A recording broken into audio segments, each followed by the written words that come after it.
એક સેકન્ડ પલવારમાં કદાચ યાદ કરો જો હું સોલંકી પેઢીની કુખાર મેલડી હાજર ના થઉં તો,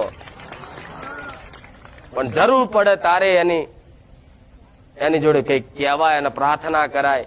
કારણો વગર દેવી શક્તિના પારખા ચારેય ના કરતા.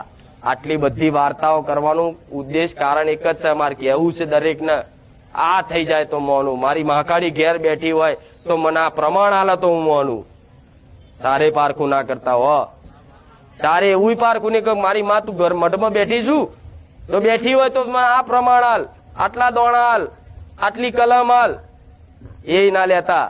તમને શંકા લાગતી હોય ને કે મારી માતા મઢમાં નહીં, છતાંય તે શંકાય તે એક બાજુ કાઢ નાખજો. ભલે આ તો વિચાર આવે છે પણ મારી માં ઘેર જાગતી બેઠી છે.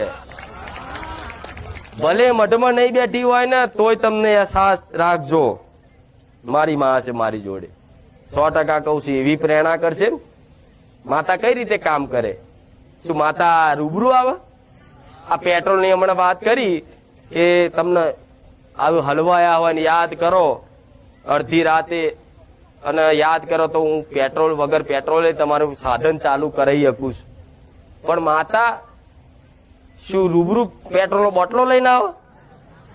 લા હેડ દીકરા હું કુખાર મેલડી આવી જઈ ક્યાં? એ કોક હું માતા શું કરું, કોકના માણસને નિમિત્ત બનાવું.